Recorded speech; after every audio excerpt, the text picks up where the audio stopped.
I have my faith in God, which I've been leaning heavy into. But I just wanted to let you guys know that I see you. And I know if Nolan was here, he'd be like, Mom, just keep talking to the people, keep telling my story, keep telling your story. So that is going to be my plan. You got hundreds of boats all along the coastline. And so when they leave and Nolan is still there, he's not by himself. He's there with a whole bunch of people. And so to act like they went and did something to Nolan, that ain't passing the smell test no more. Before we get back to the show, I want to tell you guys about Synergy. If you're tired of energy drinks that spike you up, make you jittery, and then crash you later, Synergy is built differently. Synergy Day gives you clean, steady energy and focus with natural caffeine from green tea. Synergy Night helps you wind down so that you can rest, you can wake up clean, not groggy. It's a simple day and night system made with natural ingredients, no sugar spikes, and no synthetic stimulant overload. Go to synergylife.com and try it for yourself. Better energy, better rest, better rhythm. I know more than you think I know. I just want to put that out there.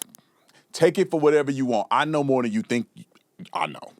And I'm going to leave it at that. Okay, let's get to some of the updates that have occurred because you still have the race hustling junkies out here trying to make everything about race. And I don't know why they won't just let this boy, his legacy be expressed by his friends, people who knew him, his coaches, and then have his funeral and let the investigators do their job. Why y'all got to keep pushing this stuff? And it really bothers me because it seems like as we approach more and more of this information that's coming out, it doesn't appear to be what they saying it is. Come on, roll the clip. This morning, we're learning more about the Independence Day boat trip Nolan Wells and his friends took to Mississippi's Horn Island. As part of a records request to the Mississippi Department of Marine Resources, NBC News obtained GPS information for the boat. The records show it departed from a private boat launch at 9:56 a.m., arriving at the island by 11:14 and staying there until 4:30 p.m. In audio of a call around that time to a private towing company obtained from the same records request, the caller explains a mechanical issue with the boat. We're sinking. Can you all please come? The towing company dispatched reaching out to a local captain for help. It sounds like a bunch of kids on board on Horn Island, and he's saying the boat is sinking. He wants you guys to go out there and unpump the boat and then tow it in. Records then show the boat being towed slowly from about 4:31 until 5:25 before getting back to normal speed. The boat then returned to its original location at 5:44 without Nolan Wells. Melissa Miller was at Horn Island on the 4th. She says there were hundreds of boaters there for the holiday. It's just a big community. Everyone goes out there and, has a good time. She also says it's normal to leave cell phones on boats and that currents at the northwest corner of the island can be treacherous. Like you can go out there just innocently and next thing you know, the water's, like kind of sucking you in, throwing you back out. After speaking with one of the friends on the boat, Nolan's concerned mother reported him missing to police. Please report her 18-year-old son, Nolan Wells, missing last seen at 3 on Horn Island. His body was found on July 6th. Now, one parent has also posted that some of Nolan's friends have been getting threatening messages. The FBI does confirm that it is investigating threats connected to this case, all while Nolan's mother is encouraging people to stay peaceful as she plans to hold his funeral next week. I want y'all to go and look at something real quick. Go back on that footage where that lady was showing the island, Horn Island. Now, you can cut the music or the sound for her. Just play the B-roll of this. Pause it right there.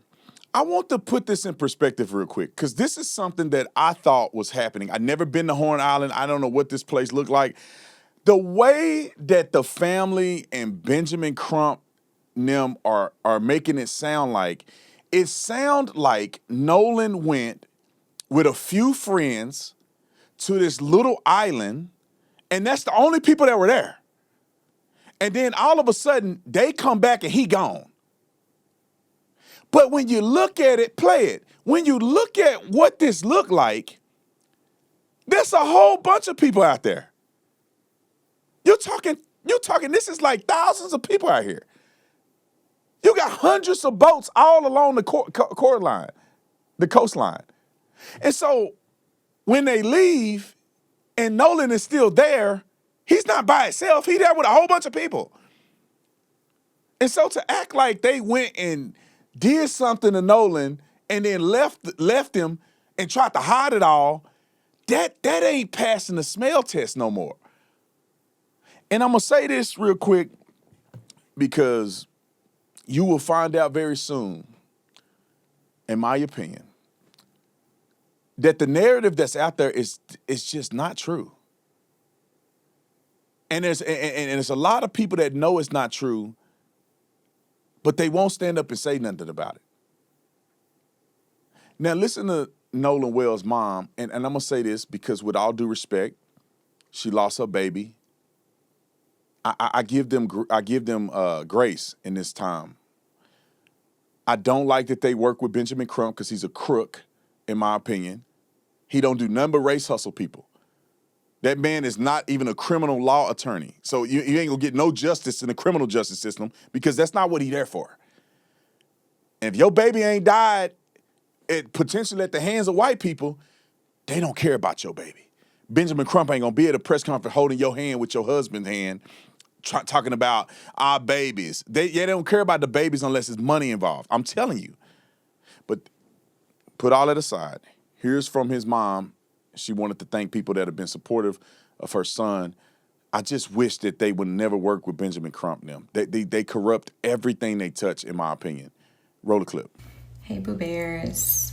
I know you probably did not expect to see me, but I had to come on because I wanted to acknowledge all of your love, your support, your kindness that you guys have been showing me. I wanted to answer each and every one of you, and I probably will at some point. I will at some point, but right now it's just, everything is so heavy. Everything is so heavy. Just been going through the motions, I'm a healthcare provider, so I talk about grief a lot. And now to be on the other side of this is, it's a lot. So I lost my mom a few years ago, and that was hard. This loss, this grief, this pain, it's different. It's insurmountable. And then it's like you get these flood of emotions all at different times, and grief is so multi-layered. 1 second I might be okay and I can talk about things and I can listen to his stories, and then the next minute I am falling apart and I feel like I can't breathe, and I feel like there is an elephant just sitting on my chest. But I know this is the process. I have a wonderful support system. I have my faith in God, which I've been leaning heavy into. But I just wanted to let you guys know that I see you, I love you, I'm thankful for all of you, and I'm so sorry that I hadn't been able to reply. I don't know exactly when again I'll post. For some reason, it does help. And I know if Nolan was here, he'd be like, Mom, just keep talking to the people, keep telling my story, keep telling your story. So that is going to be my plan. Again, thank you all so much. I love you, and I will talk to you later. Bye. All right, there's a lot of things I want to say, but I'm going to reserve my opinions until later. But I will say I am frustrated that this had to be about race. I just don't see any connection to it. And after people have already come out, the coach, people have already been on the news saying this is not, y'all making this out to be the Deep South in the 30s, in the 1800s, where y'all acting as if there's this crazy racial tension. And I have not heard anybody that live in this area know anything about this area that say that there's any racial tension in this place. The black coach said it wasn't nothing. But why is the Benjamin Crump crowd pushing it so hard?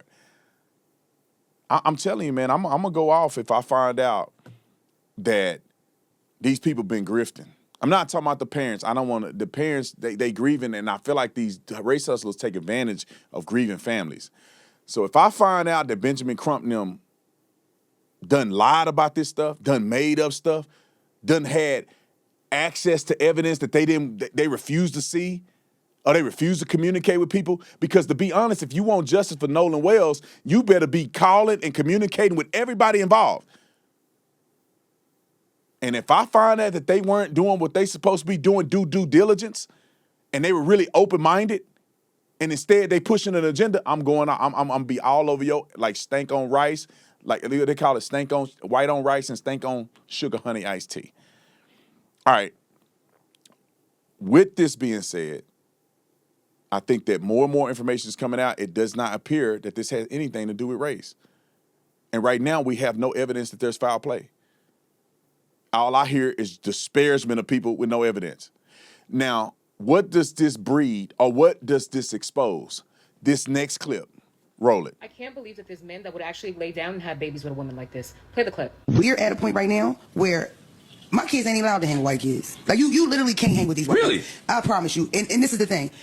White men are dangerous. White people are dangerous. When you are the only black friend out of the friend group, you almost always are going to be the one. When the police come, you the one going to catch the charge. When the hoes come around, we got to make somebody look stupid so we can get or look cool, you going to be the you cannot be the only black one. So the fact that you can't be the only black one as an adult, how the can you be the only black one as a 13-year-old? My son has white friends. I'm already trying to figure out how to explain to him that y'all can hang at school, y'all can do an after school thing, y'all can go to the mall. You can't go to their houses and you can't spend the night. Time out. It's too. Do you guys understand? I'm trying to be graceful a little bit because I know black people been through a lot in this country, especially, during the time of slavery, post-slavery. I know there's been some tension, Jim Crow. But I almost think that some people are damaged beyond repair.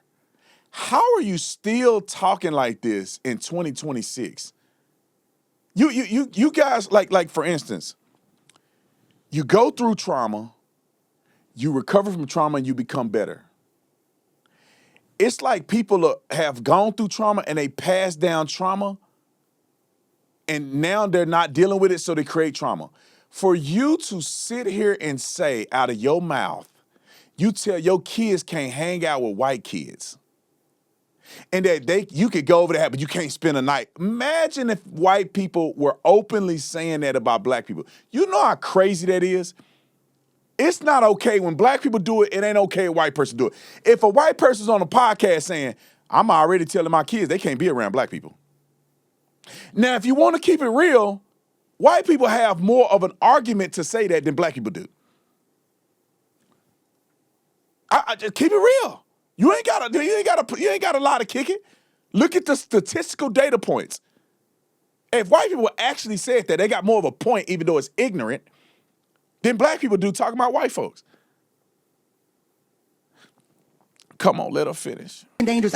Imagine being a juvenile offender with a record starting at the age of 14 because your parents failed you. It's dangerous. It is. I ain't go to school and I was in federal prison by 21. Going to jail and learning absolutely nothing, so in less than 10 years you decide to become a drug dealer because your brain is the size of a Credit checks and being able to take back and they send you a check and you get cash for it. It was just constant finesse how to figure out how to do it. And now you're a convicted felon telling black parents not to let their kids be around white children. The hypocrisy. So who's gonna tell her? I don't know why no one's told you yet, miss, but you're the creep on the block. You're the weird lady with the rap sheet that good people point at and tell their children never to be like. You're the parent with the kids that people probably whisper about because they know you steal. So in reality, we should be telling these kids to stay away from you. The audacity to blatantly say that you think white people are too dangerous. Yet you will never hear this big white roach say nothing when it's black people killing black people. What about the 15-year-old and 16-year-old that just killed a family of 5 and left 2 severely wounded in the hospital? Or what about the black couple out in Aiken County, the ones who unalived their daughter and chopped her up before trying to use corrosive acids to get rid of her body? Yeah, let's hear it. Can I buy a vowel? This Mona is a felon with her own history of crimes and bad choices. Yet has the nerve to lecture everybody on what they should do with their kids. So either this must be allergic to per capita or she's just slow. A black person's worst enemy in this country is another black person. And this woman right here is a prime example. Another uneducated criminal pushing more racial hate into the community and helping other people fail their kids because her family failed her. Ladies and gentlemen, if you see this woman, keep your kids far away from her kids. Because it's women like this who will want to call you a racist simply for existing around her kid, no matter how kind you are. Oh yeah, and by the way, I'm black and I would never want you around my kids. Come on, who is this girl? Somebody find her. We need to find her. I want to bring her on the show. This is black people. The ones that's like that, me, her, we the ones that we made it out of it. I don't understand how, you know, I'm going to say this. Don't get mad at me. Just understand this what it is. The biggest threat to black people are other black people. It's not white people. People just making it up because they don't want to take accountability. Because even in this Nolan Wells case, I feel like the brother, this is my feel of this. The brother had white friends. He ain't got no problem with these people. They ain't got no problem with him. They play football together. They go to school together. They do all this stuff together. It don't seem like they had no problems. Where's the evidence of them having any problems ever? It don't exist. But you know who comes in to really tarnish, to take attention away from Nolan's death is another black man that got his mind on pimping. His mind is on GoFundMe money. And he come in and just throw everything off, cause all this racial tension. Why? For what? Even the coach said, nah, there ain't no race going on. Why don't Benjamin Crump talk to the coach? Who's the enemy in this situation? And I swear I'm gonna blow up. Let me find out they've been grifting. Let me find out for a fact they've been grifting. I'm blowing up. And I will be proven correct. The biggest threat to black people is these other black people. All right, let's go to exhibit C. Here's another thing. This is what the Benjamin Crump stuff breeds. Here's another one. Go. There are a lot of people who do not like the way this is being handled. I want to make sure you guys know this. He's not talking about the Nolan Wells case, just so you know. But he's going to reiterate this ideology that I think is very toxic. And these are prominent people on podcasts talking like this. Roll the clip. Really about black people don't like to see black subjugated to anything. There is no culture that should overtake your duty as a black person. Black comedy. People are going to ask, which culture is more important, the black or the comedy? Yeah. Black police officer, which culture is more important, the black or the police officer? If you are saying I am blue before I am black, then that means a nigga is going to get punched in his face.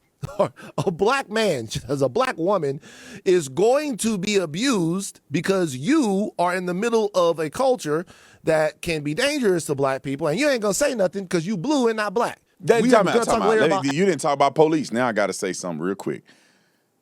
Hey, stewhead, you should be a police officer before you pick a color, because I swear before God, if a white person got up here and say, "What are you, white? Or you a cop?"